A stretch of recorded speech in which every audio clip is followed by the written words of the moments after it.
A whole row of empty pews stretched out before me, sunlight cutting clean lines across polished wood, as if someone had drawn a ruler through the room to measure how much absence fit into a single morning. I stood beside his mahogany casket and the lilies that smelled faintly of hospital corridors, and for a moment my life felt like a photograph left out in the rain, colors washed thin, edges blurring into one long, cold smear. They partied while their father was buried. The words rose in my chest like something that had been swallowed and finally wanted air. Jeremiah had always hated fuss. He said funerals were for the living, and anyone who turned a goodbye into a performance had missed the point. He'd have rolled his eyes at the arrangement, too many candles, too many speeches, and found the nearest chair to nap through the eulogies. But what I remember most on that day wasn't his smile or his jokes. It was the way his hand felt in mine when they closed the lid, the last warmth slipping away like a slow tide. It was the hiss of the HVAC and the distant shuffle of someone trying to be respectful and failing. People filed past in polite lines. A few neighbors I hadn't seen in months stood with their heads down, murmuring condolences. Charles, who had mowed Jeremiah's lawn for half a decade, wiped his eyes and squeezed my arm so hard the fabric protested. Lillian brought a thermos of something hot and smelled of laundry soap and thyme. She kept insisting, as she always had, that I sit and eat, that grief was a poor substitute for dinner. Those comforts mattered. They mattered deeply. But it was impossible not to notice the absences. There were empty places where faces should have been.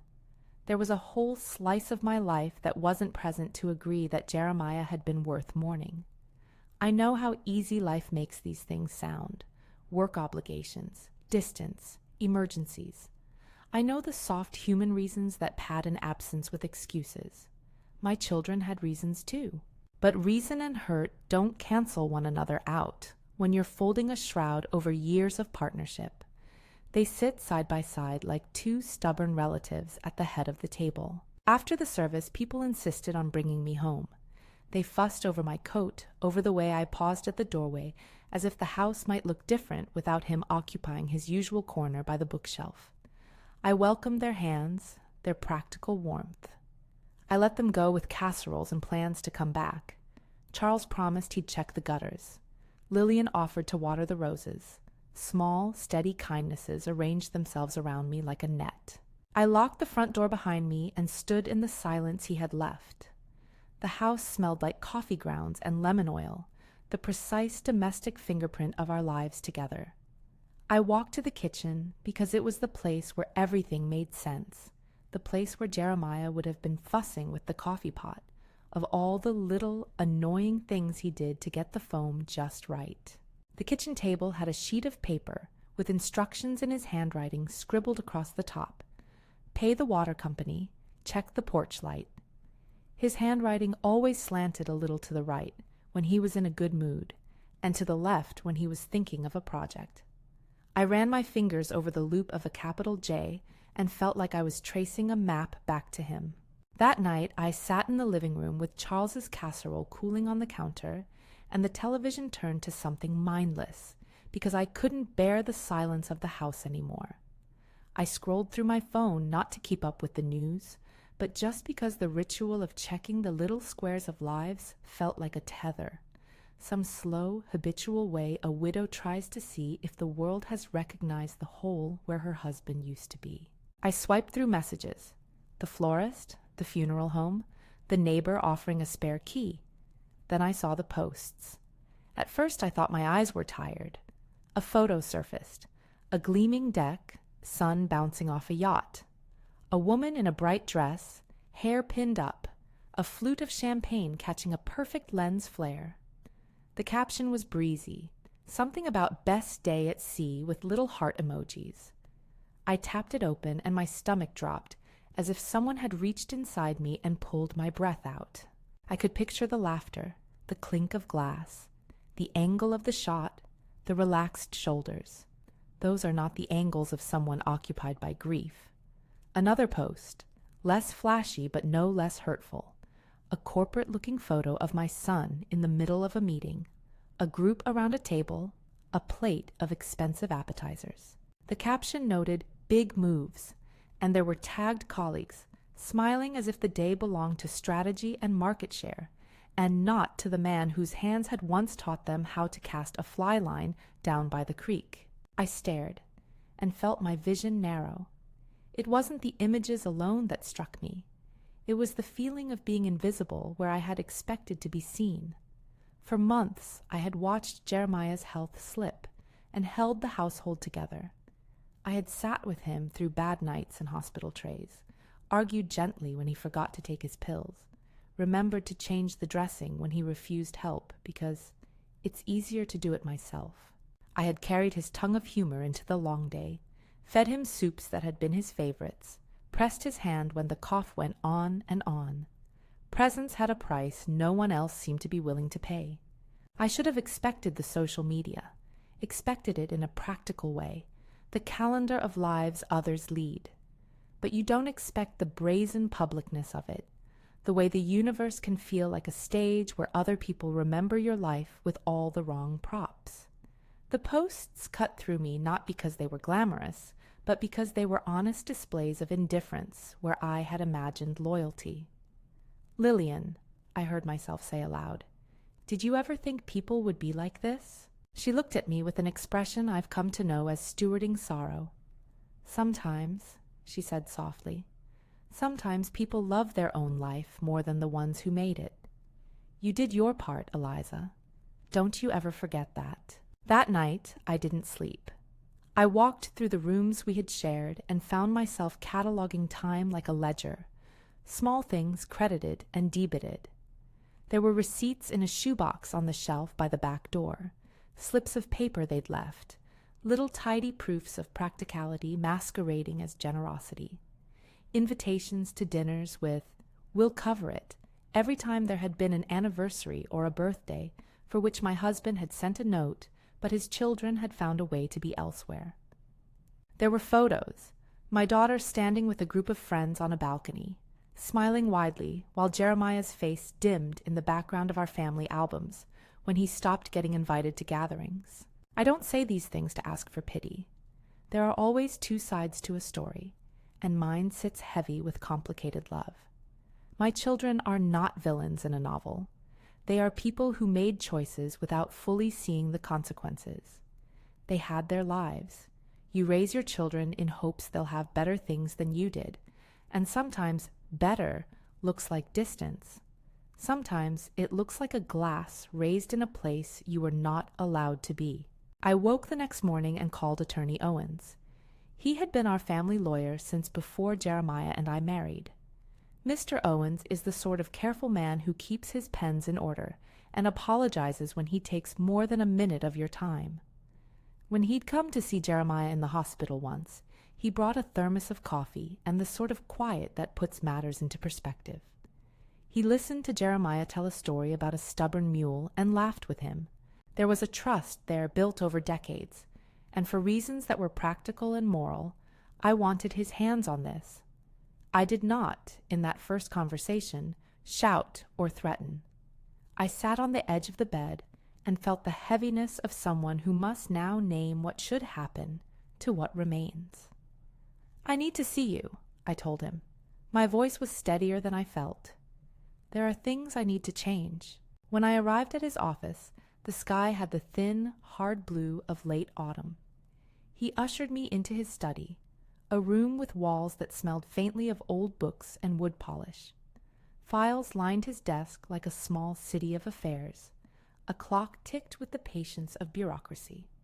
He set out a glass of water and folded his hands and gave me that considerate look I had seen across years. "I know this is difficult," he said.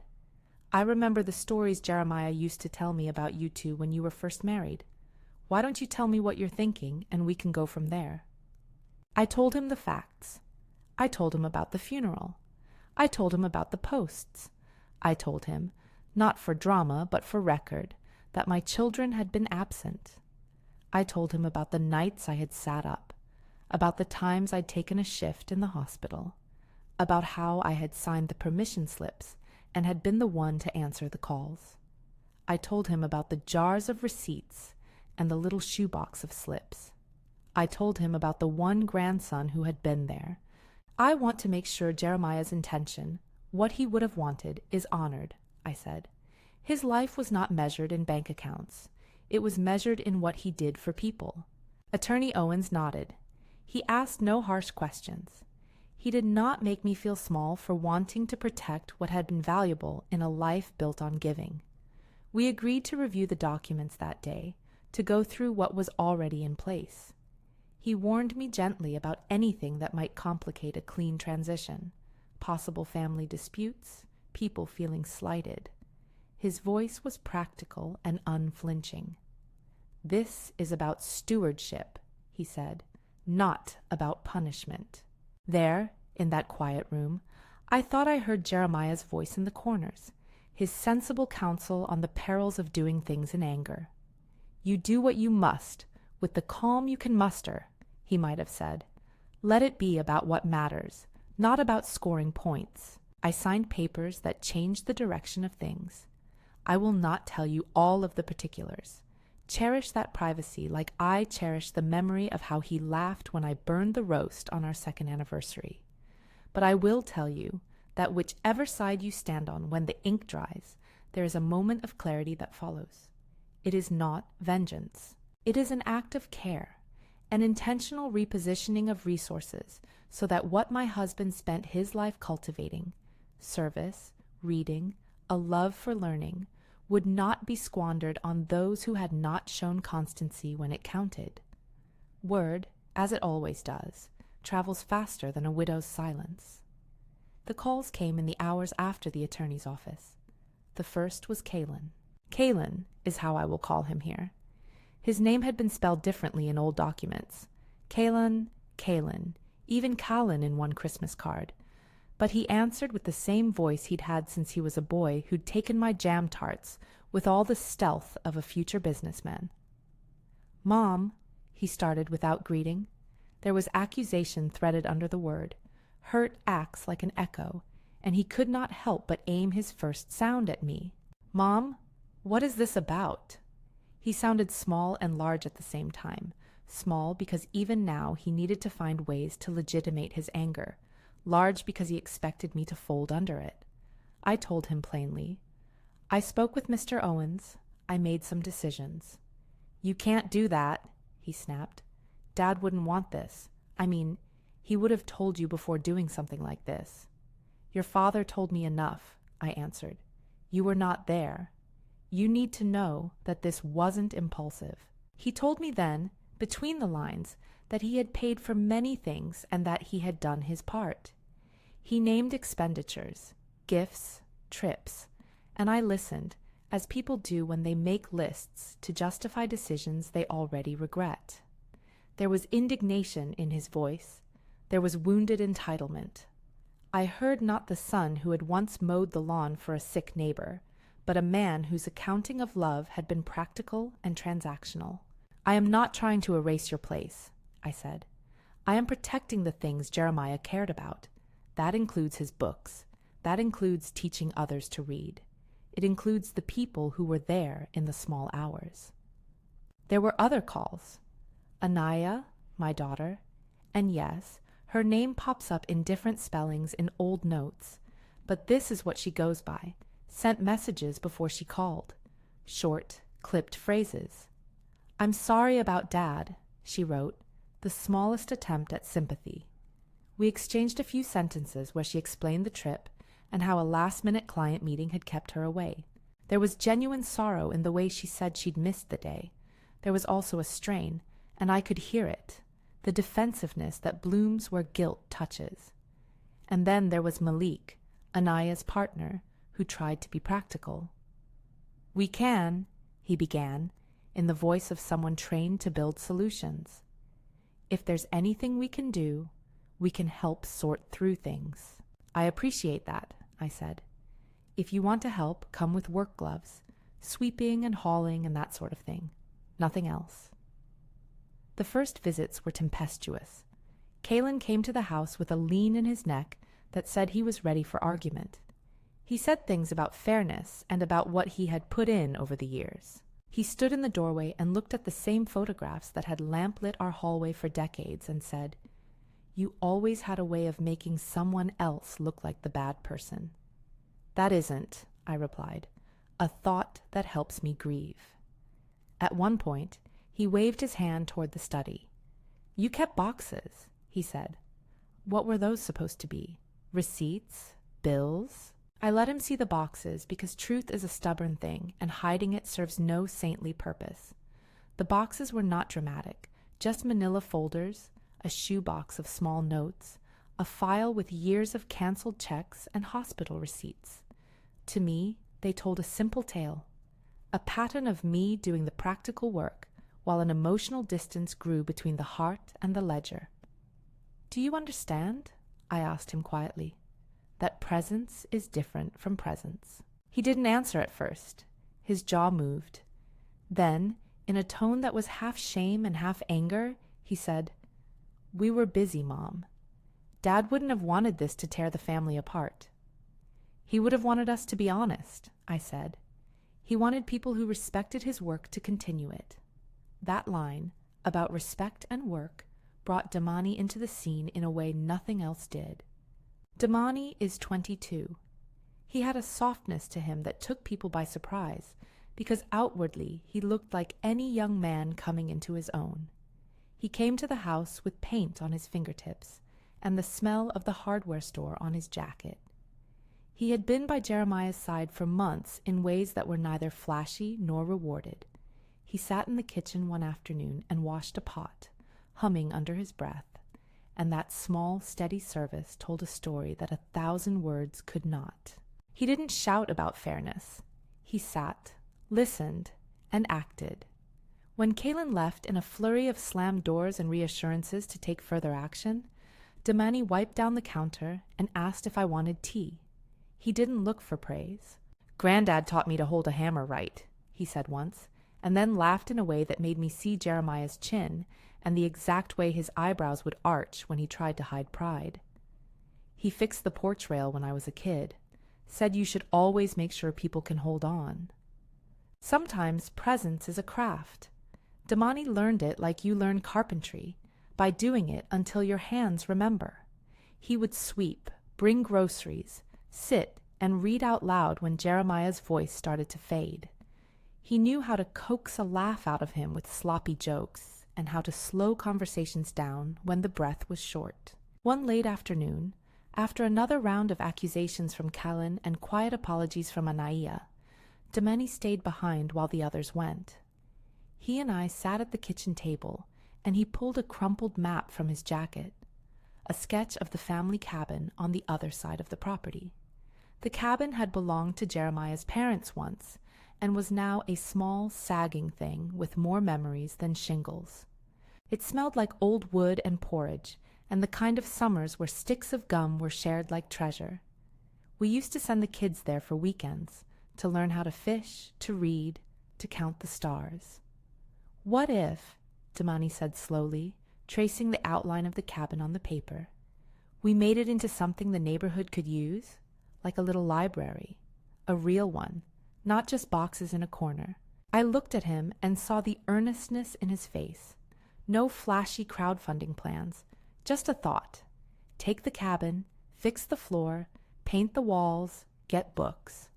A place where kids could come and learn to read, where someone could teach a sewing class, where Jeremiah's philosophy of service could live on as something people could touch.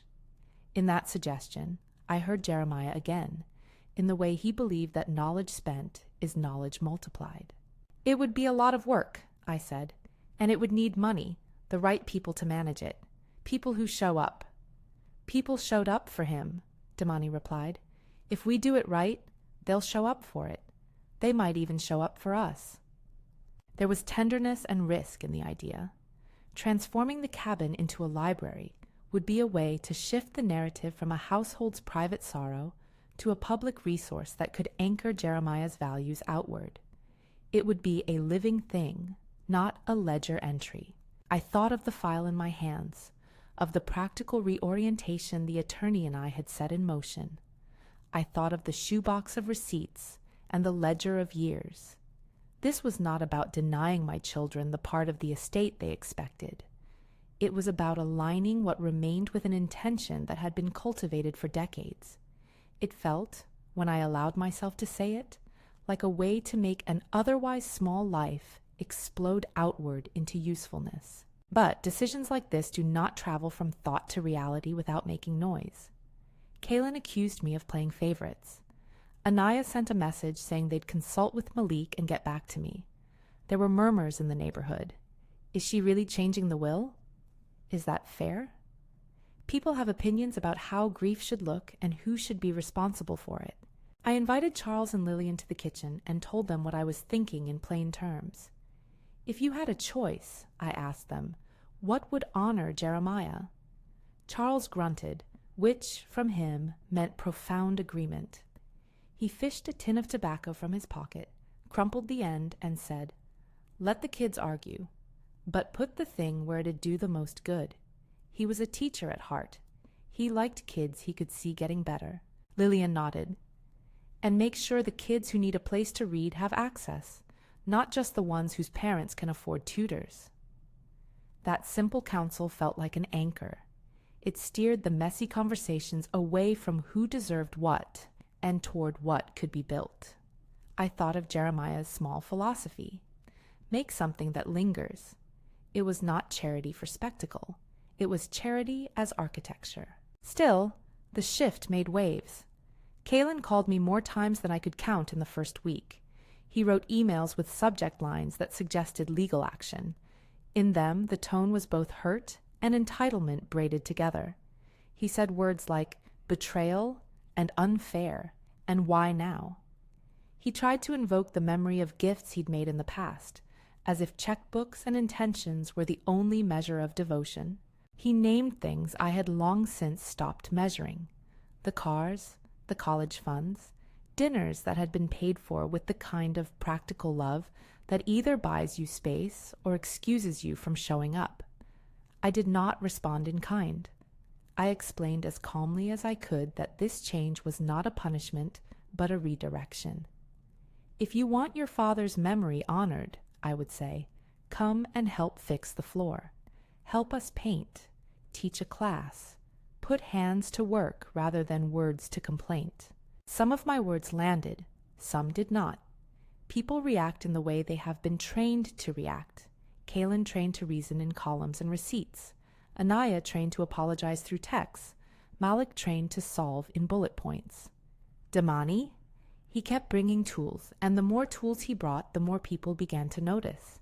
There were small shifts. A neighbor came by with a stack of old children's books. A woman from the church offered shelving. Someone suggested a crowdfunding page. I brushed that aside like a hand across a table. I wanted the library to be a thing built on labor and love rather than a digital trophy case.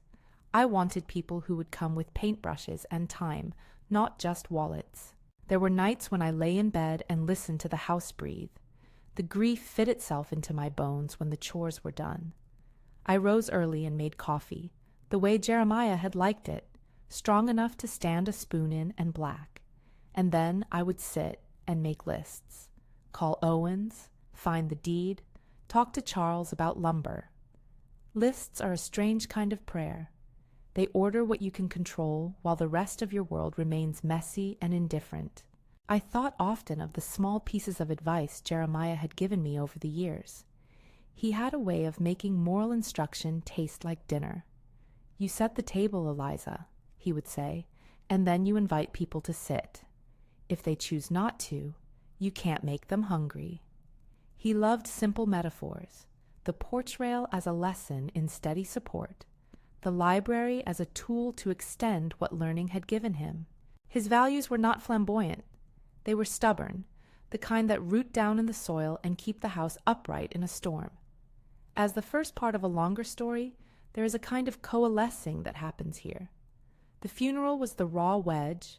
The posts were the rotten tooth that made that wedge feel sudden and personal. The attorney's office was the practical pivot. The box of folders told me what I had known in a quieter way for years. Damani's quiet offers of service were a lifeline to the next step. The family was fraying, and yet, in the middle of the unraveling, a small plan had taken shape. Take the old cabin, fix what's broken, put books on shelves, get people in to learn and to teach. Build a memory that does what Jeremiah did. It held people up. It was not a dramatic finish.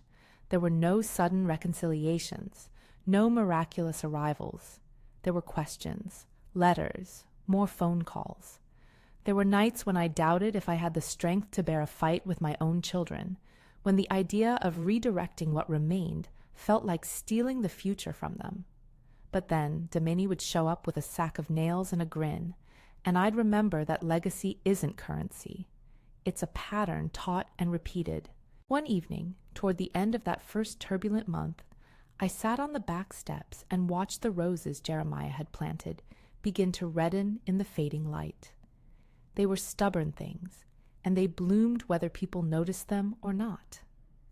Lillian brought out 2 cups of tea and sat beside me. "You made a call," she said, not as a question, but as confirmation. "You did what you thought was right." It felt like a boundary, I admitted. Not just for them, but for me. I had to decide what I would accept as how my life was honored. "And what did you decide?" she asked. I cupped the warm cup in my hands and watched steam rise. That his work won't become a line item for someone else's excuse.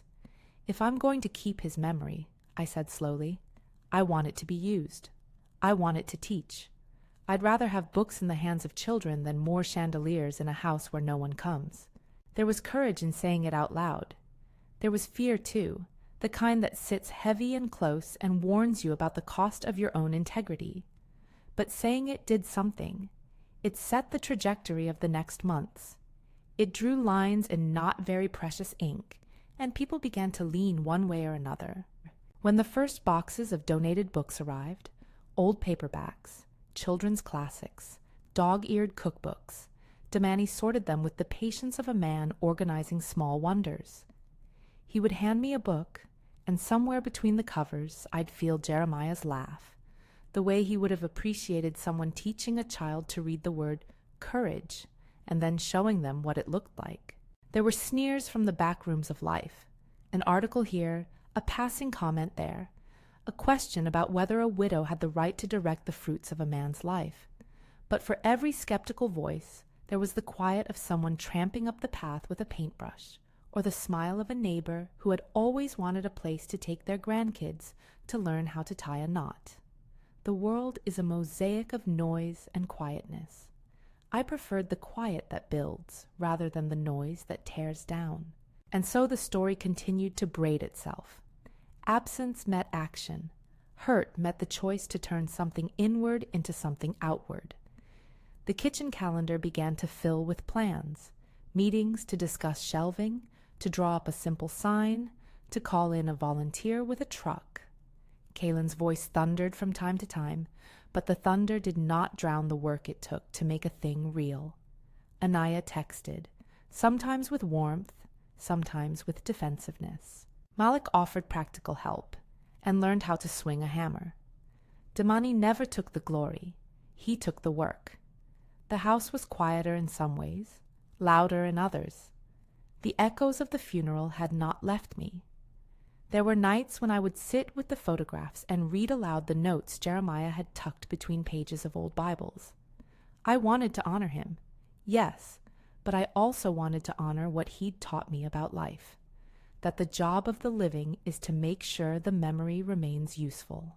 And somewhere between signing papers, answering calls, sorting books, and sweeping the porch, I began to feel a small, steady thing grow, an economy of presence that would not be kept in a ledger, but in the way people showed up with paint on their sleeves and stories to read to an empty chair. The next steps would not be easy. People would test me, and I would test them. But the trajectory had been set. The change had been made. The invitation had been extended. A decision, once made, has a way of moving beyond you. The call I had made lived in more than paper. It lived in the way neighbors offered help, in the way a young man with calloused hands sketched out plans, in the way my children spoke and then paused. It was only the beginning, but it was a beginning that felt like a promise. Fragile, yes, but honest. That night, I sat at the kitchen table and opened a book Jeremiah had loved, a worn collection of essays on small-town life. I read a paragraph aloud about how legacy is not the things you leave, but the ways you taught people to be. I felt, for the first time in a long while, like the world might tilt just enough to let light in, not to mend everything, not to declare us whole, but to show a path forward. In the morning, the work would begin in earnest. There would be more calls, more arguments, and likely more small betrayals before the small mercies took root. But for now, the house felt like the place where decisions lived. The lilies had drooped and been moved to the sink. The roses outside were stubborn as ever. I poured myself another cup of coffee, set out a tin of nails, and wrote, in careful handwriting, a list that started with, "Call Damani, ask about the cabin plans." If this story is reaching you tonight, tell me where you're watching from. Sometimes the smallest cities hold the loudest grief, and it helps to know we're not alone. Call Damani, ask about the cabin plans. I had written it in a careful, looping hand and underlined it the way people underline things they mean to keep. I made the call before breakfast the next morning. He answered with a sound halfway between a laugh and a sigh, the kind of noise that belongs to someone who has been given a job and knows the work will be large but good. "Morning, Miss Eliza," he said, which made me smile because even when he was my grandson, he'd called me that sometimes, like the way a child borrows an adult's manners to practice. We met at the cabin an hour later, and the place looked as it always had, part stubborn, part collapsing, with the smell of old wood and the memory of campfires braided into its beams. We started by making a list. There are things people forget about when they dream. Who will hold the ladder? Who will sand down the banister? Who will chase away the mice that have nested in the eaves for how many seasons? Damani had already thought of some of it. He'd sketched out a simple plan: reinforce the porch, jack up the sagging floor in the reading room, board up a small alcove for children's nap time, add shelving that could be built from reclaimed boards. He had a modest idea for a seed fund. Nothing ornate, nothing flashy, just enough to buy paint and nails and heat the place through the first winter. As the weeks stretched on, the life of the library became a sequence of small, steady things. Phone calls to neighbors, a whiteboard pinned to the study wall with dates and names, a calendar of shifts for volunteers. I made the second call to Attorney Owens, not from a place of triumph, but from the place you stand when you finally accept you must do a thing that will be messy and necessary. "I want to set aside a portion of the estate for the cabin," I told him. He asked practical questions the way people who have known you for decades ask them. Who will manage it? What safeguards are needed? How to keep it true to the purpose? He never once used the word revenge. That was his worth. To steady my hands so mine would do the work and not my anger. People noticed the changes. The neighborhood began to speak in quieter tones and then in firmer ones. A woman from the grocery store, Mrs. Burnett, brought in a box of pajamas for a children's reading corner because, as she said, kids fall asleep in stories like they fall asleep in laps. Charles organized a couple of retired carpenters who had once worked on mailboxes and playgrounds. Lillian started a small list of the people who'd teach sewing and story time. Without asking for publicity, the story shifted from grudging gossip to practical curiosity. Folks who had driven by the place for years began to park and ask if there was a way to help. Kalen didn't take it quietly. He called every other evening with a voice that tasted of coffee and old grievances. "You changed things overnight," he would say, as if everything that needed time to simmer had been artificially quacked and wrongfully accelerated. He wrote me emails with bullet points about fairness, about the things he had bought and paid for over the years. He referenced dinners, repairs, contributions. He tried to dress love up as ledger entries. "Love isn't always a receipt, Kaylin," I told him once, and he pushed back as if I had said something provocative. "It isn't always numbers. Sometimes it's hours, sometimes it's a presence. Your father taught us that." "Father would have told you," he insisted, "that we had a right to know." "You knew," I replied. "You knew how he smiled at the porch rail when it needed fixing. You knew the books he loved." The words landed in different ways. With Kaylin, they often landed like rain on concrete. Some pooled, some slid away. Anaya's approach was different. Her texts came in staccato bursts, apologies folded into explanations, explanations folded into invitations to talk. She came once, 2 months into the repairs, bearing lasagna on a baking tray. The lasagna smelled like a memory. Her hands had learned to make it in college when money was tight, and they had stretched food into a feast. She set the tray on the kitchen table and unfolded a face with small, tired gestures. "I know I should have been there," she said. And what she offered wasn't a defense, but a small, granular honesty that needed time to turn into something more. "I'm sorry, Mom. I want to help." We did what I had always taught them to do when the work was practical. We handed them gloves. Malik learned to measure, to mark a board, to hold one end while Damani nailed the other. The first time Kaylin picked up a sledgehammer to tear out the old rotten steps, there was a look on his face like a child caught in a church pew, embarrassed and oddly relieved. He'd been arguing for months about the calculus of fairness. The hammer asked none of his calculations. It asked only that he swing. There were days when the past pushed back.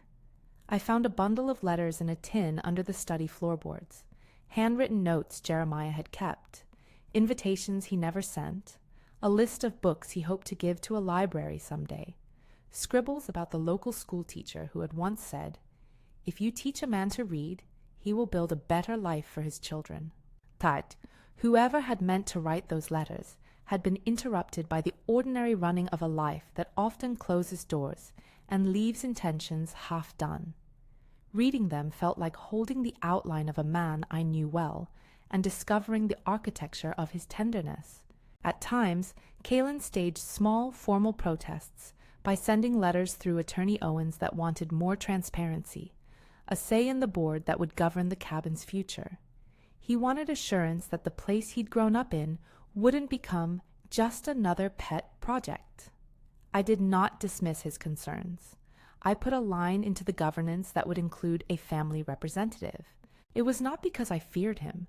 It was because Jeremiah had always believed in giving people a seat at the table, even when their chairs creaked. Damani, meanwhile, began recruiting others his age.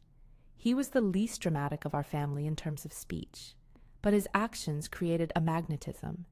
He knew how to listen to someone older. He didn't over-explain himself to people who had taught him things like how to tie a fisherman's knot or how to read a compass. A teenage volunteer named Lila, who had walked into our kitchen one day holding a stack of illustrated books she'd found at a yard sale, became our unofficial children's coordinator. Mr. Patel from the corner store offered to let us use his back room to store tools. A retired teacher named Marjorie wrote a short note about wanting to start a weekly reading hour. The list grew in a way that felt almost miraculous because each contribution was small and steady. There were setbacks, the kind that form part of the honest scaffolding of a project. The first roofers we hired discovered more rot than the initial estimate had shown. There were mice in the corners that took longer to chase away than we'd imagined. A plumber we thought reliable ghosted us the week before a cold snap. Through each problem, we learned an important lesson, that a good project is not measured by how easily it launches, but by how well it weathers the slow, ordinary difficulties. We took one problem at a time. Lillian and I stayed up late planning a budget that was modest enough to keep our hands honest. Damani learned to haggle with lumber suppliers without losing his faith in people's decency. Kaylin learned to show up for awkward meetings where he had to listen to neighbors he had once waved past. The annoyance of being watched by the town's gossipers was a minor irritation compared to the healing that began to pour out of the work. I remember the day Damani painted the first coat of green on the library door. He wiped paint from his eyebrows with his sleeve, and when he stepped back to admire it, his face lit up in a way that made me think of Jeremiah grinning at a job well done. A week later, a little girl from 2 streets over brought her mother to see the door. She stood in front of it and traced the fresh brush strokes with a thumb, like she was reading an unknown letter. Her mother said aloud, "This will be for the kids," and the sentence landed in me like a bell. Summer slid into autumn the following year, and with the seasons came a deeper rhythm. What had been a frantic scramble became a slow, deliberate build. We installed bookshelves Mr. Patel donated, and Charles and his retired buddies built a reading bench. An electrician from the church rewired the place so that the lights would glow warm and not like a storefront. We found mismatched chairs in attics and painted them with colors that smelled of kindness: yellow like sunlight, blue like a boy's old sweater. People brought in books of all sorts: dog-eared mysteries, school textbooks, picture books with curling corners. There was even a box of old atlases that made the children press their fingers on maps like they were laying their hands on a treasure. There were moments that felt like small reckonings.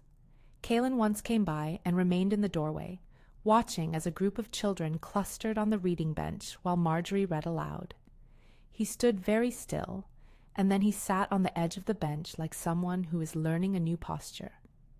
"I thought he'd want this," he said quietly, not looking at me.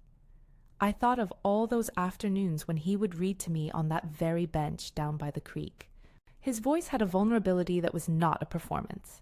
He stayed for the end of the reading, and then, without ceremony, he walked over and helped a little boy adjust a blanket. Anaya, too, had her moments. One evening she came with a dish folded into aluminum foil. Her hands trembled the way they had when she carried the lasagna months before. But this time there was something steady about her. She had signed up to manage the book donations for a month. "I can do sorting," she said. "I can take the lists." She didn't promise more than she could give. Her apology came practical and real. She worked late, labeling spines until her fingertips were tender. It was not a grand reversal. It was a slow threading of presence back into habit. One Saturday, during a volunteer breakfast, Malik, who had spent months learning how to hold a hammer and a better way to measure a window frame, stood and made a small speech. He talked about community and how sometimes people hold on to resentments like talismans because they've given up the work of being present. "This isn't about who got what," he said. "It's about what we build when we stop keeping score and start keeping watch." I listened and felt something that had been coiled tight for a long time unwind just a little. There is a certain kind of justice that is not loud. It is the thing that restores function rather than exacts retribution. It is not necessarily the kind of justice that satisfies every grievance instantly, but the slow, honest work of building something that serves others, that, I had learned with Jeremiah, is how a life multiplies. There were still hard moments. Kaylin, for all his eventual days with a hammer, submitted a formal grievance through Owens when he felt excluded from decisions about the library's management. Letters came and went. I sat with him at the kitchen table one night and listened while he read aloud the phrases he'd drafted in his head for months. "You made this a fait accompli," he said at one point. "You took it from us." "Did I?" I asked. "Or did I take it back from becoming a family heirloom that only sits, perfect and empty, in someone's parlor?" He did not answer right away. What he did do was pick at the edge of the napkin and confess, in a voice that was almost lost, that he had been afraid of losing the memory of his father to the place that had let him be absent. "I wanted a place to remember him," he said. "I didn't want it to be turned over like a public show. You'll have a place," I promised, "but it will have to hold other people, too." That's what he would have wanted. He left that night not in reconciliation, but in an arrangement. They would select one family representative on the board. He would help draft a charter. It was not the end of the story, but a way to allow more people to feel ownership while still protecting the purpose. One morning, returning from the post office, I found a small packet on my doorstep. Inside were letters from people I barely knew, parents who wrote about reading to sick children, a young man who had learned to count because a neighbor sat down with a book when no one else had time, a teacher who said she could start a literacy program for teenagers. There were sketches from kids drawn in crayons of what they imagined a library to look like: smiling suns, ladders to the moon, books as boats. That small packet felt like a harvest. It was also a reminder that the work we did was not only for memory, but for future moments no one had yet imagined. We didn't build the library overnight. There were inspections and permits, a little grant from the town's modest community fund, and a donation from a woman who wrote, "In honor of my mother who taught me to read." Attorney Owens helped with the legal structure in the background. He set up a small nonprofit and explained in simple terms how we could keep the place true to its mission without tying it to a family feud. He never once made the work into a courtroom drama. He kept it practical, which is how we like our justice, useful and slightly boring. By the time the ribbon was cut, cinched, awkwardly, by a trio of kids who insisted on the honor, we had a crowd that surprised me. There were neighbors who had once waved past, people from the church, the retired carpenters in paint-streaked overalls, Kaylin and Anaya standing near enough to the bench to be recognizably part of the scene, even if not braided back into full trust. The plaque, which we'd chosen without ceremony, read simply, "In memory of Jeremiah, who taught by example," and below it an acknowledgement of the donors and volunteers, whose time had turned the cabin into a room of possibility. The opening day was meant to be practical and gentle. We had tea and cookies on paper plates. Marjorie read a short piece about courage to try new things. Children did an impromptu scavenger hunt that sent them flitting through the stacks as if they'd discovered a cave of wonders. A little boy brought me a dandelion and said, as if making a formal gift, "Thank you for building this." The sentence lodged in my chest like a small, steady stone. Kaylin gave a short, halting speech. He had his hand on a child's shoulder, and for all that his words were awkward and adult, there was a tremor of something like humility in them. He spoke about missing afternoons, and how he had learned, late, that time is not always spent in big gestures. "We were wrong to be gone," he said. "I was wrong to think money alone could stand in for showing up." His apology was not ornate. It was a line of confession. People accepted it with cautious nods and with the work of their hands. Anaya invited several families to the library for a potluck the week after. She introduced a little program for mothers returning to education, an afternoon where someone would watch the kids while they attended a class. Malik organized an evening carpentry for teens so they'd learn basic skills. These were small things, practical, gritty, not glamorous, but they moved the needle in ways that formal apologies alone never could. There was a quiet evening a few weeks after the opening, when the library light glowed orange through the windows, and the air tasted like the first chill of winter. We had gathered photos, letters, and small keepsakes into a simple memorial book. Lillian had taken a stack of black paper and entered photographs with a careful hand. Charles had written a short tribute about Jeremiah's hands, and how they had fixed everything from fences to broken toys. Damani and I sat on the floor of the back room with a stack of pages between us, binding them with a piece of twine and a practiced patience. "Do you want to read some of these?" he asked, and I nodded.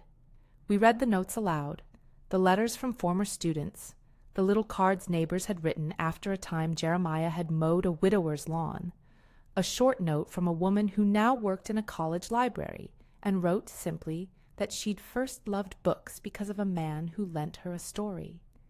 Each page we read felt like sliding a stone into a place, building a wall of memory that could stand and shelter. On the night of a modest dinner in the back room, with a table of mismatched chairs and candles that smelled faintly of vanilla, there was a new kind of conversation in the air. It was not the brittle, accusatory talk of months before. People told stories. Kalen told of the time he had stolen a book from the shelf as a boy, and then spent a week with a stomach heavier than sin, returning it with a note of apology. Anaya spoke of the time she had missed a recital, and how the guilt had followed her like a small dog for years. She said, "I was afraid of not measuring up, but I forgot that people who love you don't keep score of the ways you fail to be perfect."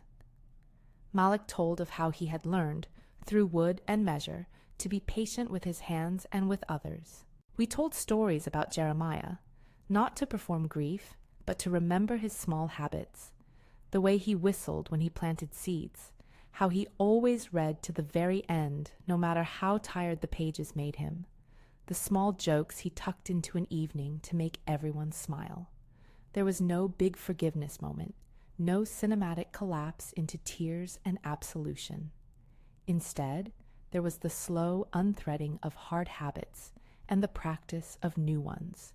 People ate, they laughed, some of them cried. The evening closed with a reading from the memorial book, a paragraph about presents that Jeremiah had once said in a letter, scribbled on the back of an envelope. In the months that followed, the library settled into its work. We started a Friday night where older neighbors would teach children how to read aloud from books they'd loved. We had a knitting circle on Tuesdays.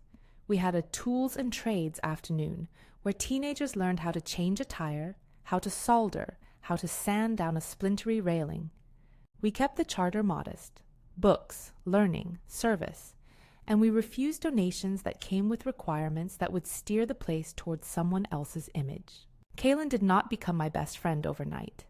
He still called sometimes with a voice that wanted to revert to grievance, but increasingly he would call to ask about the paint color, or to say, with awkward pride, "I found an old copy of Treasure Island in the attic. It's in decent shape. Maybe it can go on the shelf." These were small steps. To me, they were the ones that counted. There were hard tests, too. A man in town accused us of favoritism in the volunteer assignments. Someone else grumbled that the library favored children and left out services for senior citizens. We met with people. We listened. We adjusted. We put up a suggestion box and then read each note aloud at a monthly meeting. Sometimes correction comes not from dramatic tirade, but from the quiet willingness to be corrected, which is humbling and in small ways restorative. Months turned into a year. On the anniversary of Jeremiah's death, we had a small ceremony. Nothing ornate, just a quiet reading, a placement of a stone by the door that had been inscribed with the dates of his life, and a short line about teaching. Kalen and Anaya were there. They brought photographs and read their favorite passages. They did not make speeches about how wrong they had been. Instead, they set their hands to the work of tending the roses that shaded the path to the library. That, perhaps, was enough, an action that spoke where words had once failed. One evening later, after most of the volunteers had left and the reading benches were folded, I walked through the stacks and found a small boy asleep, head on his folded hands, with a book open to a page in the story where a bridge was built between two towns. I sat down at a nearby table and watched him breathe. It was a simple, ordinary sight, and yet it felt profound. There was a kind of justice in seeing a child resting in a place built on care that my husband had once embodied. That child's sleep was not for me alone to see.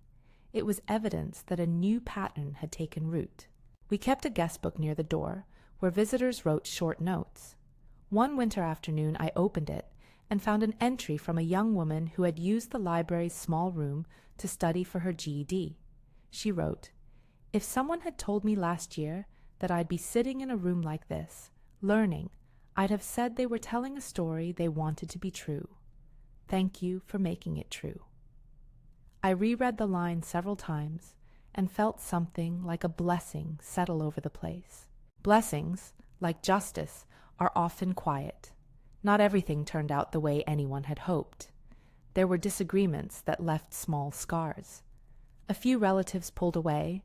Some friendships unraveled from the strain of old choices and new responsibilities. The work was not a panacea, but it was a framework for rebuilding. People learned that restitution often looks like showing up and giving of oneself until the habit takes hold. At the very end, if an ending can be called that, I found that the one call I had made remained the thing people remembered most. At the inauguration, people would whisper afterward about the phone call to Attorney Owens, as if it had been a theater curtain pulled back to reveal some dramatic scheme.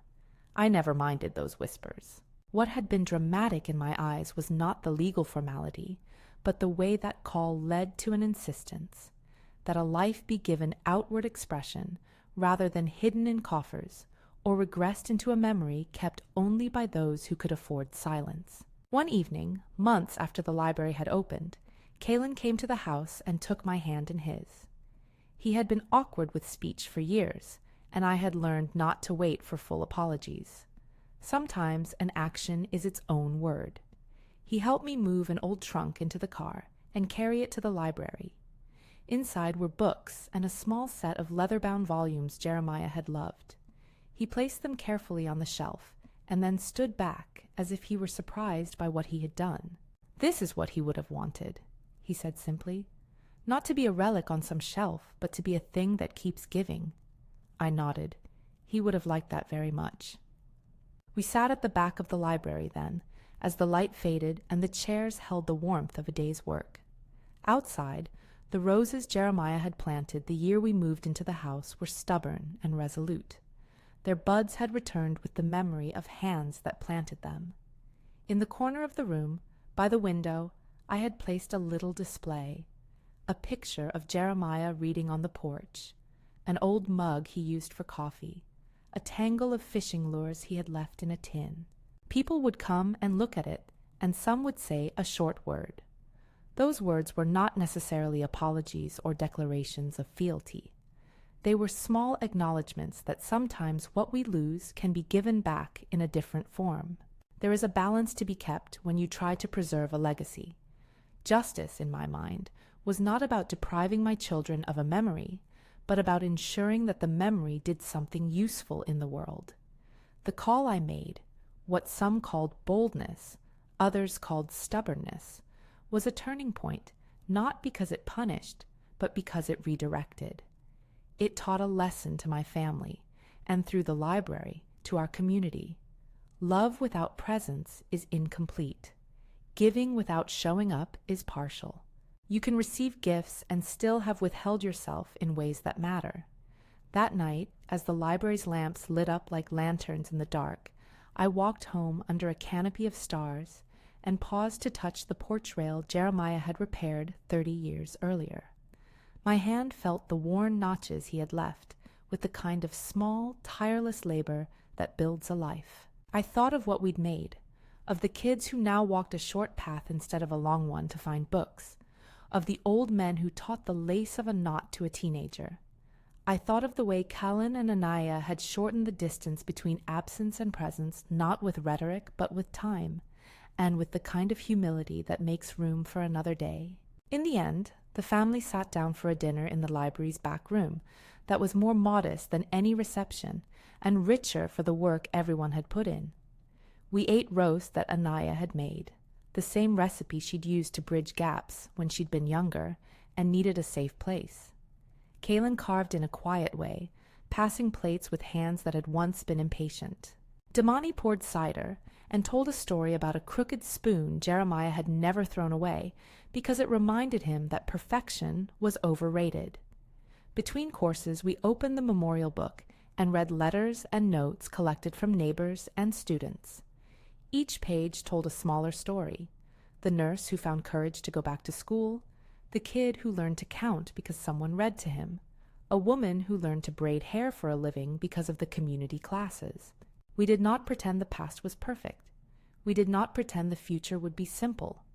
We did, however, admit that the work we had chosen had made an argument for kindness that everyone there accepted as true enough to act on. Before dessert, Kaylin stood and said, "I don't know if I can say I'm forgiven," and everyone laughed in a way that made the moment tender. but I can say I want to be better." Anaya wiped a tear away and said, "So do I."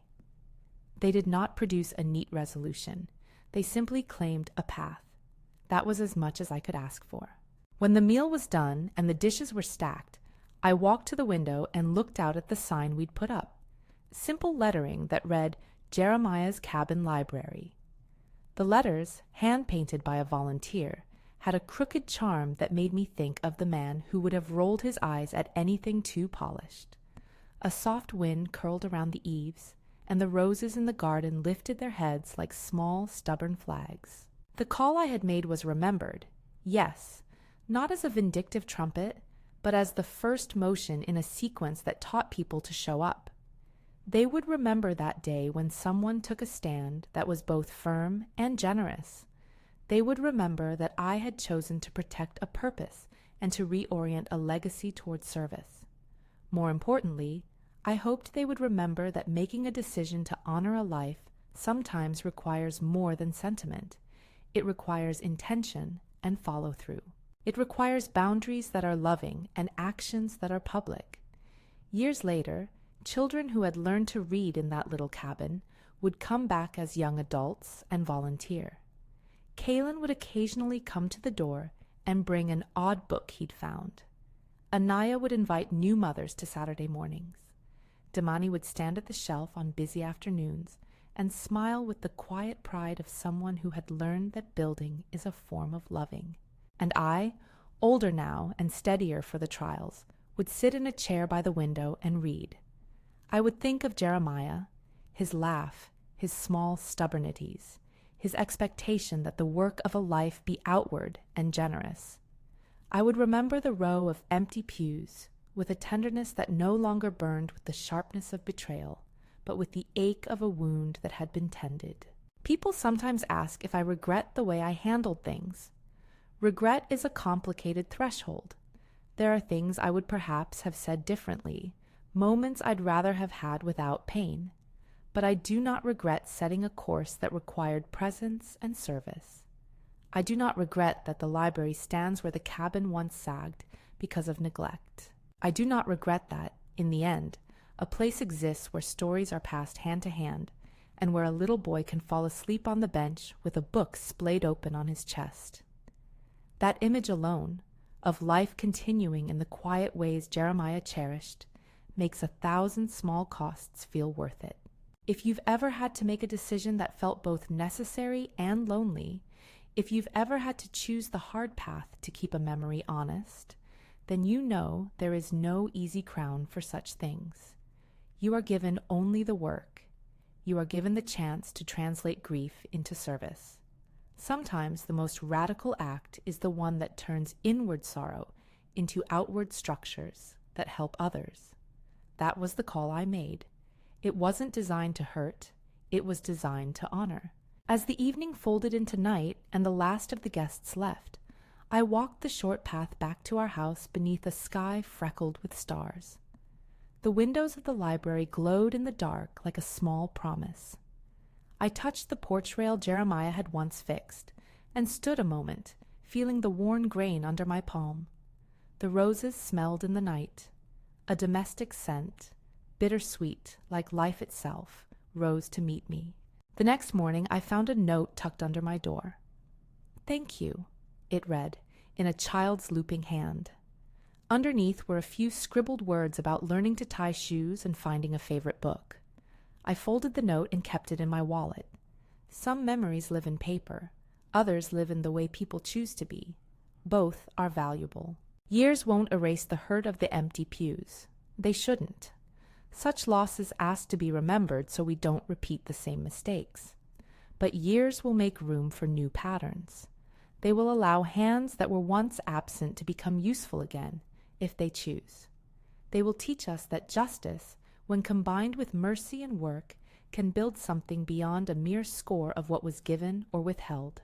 The one call, simple, practical, and difficult, was the hinge. It swung a door open to a place where stories could be shared, and where a man's life wasn't folded away, but handed forward. If this story moved you, consider subscribing and sharing it with someone who keeps a memory they've been asked to steward. And tell me, where are you watching from? I love to know the towns that hold these stories.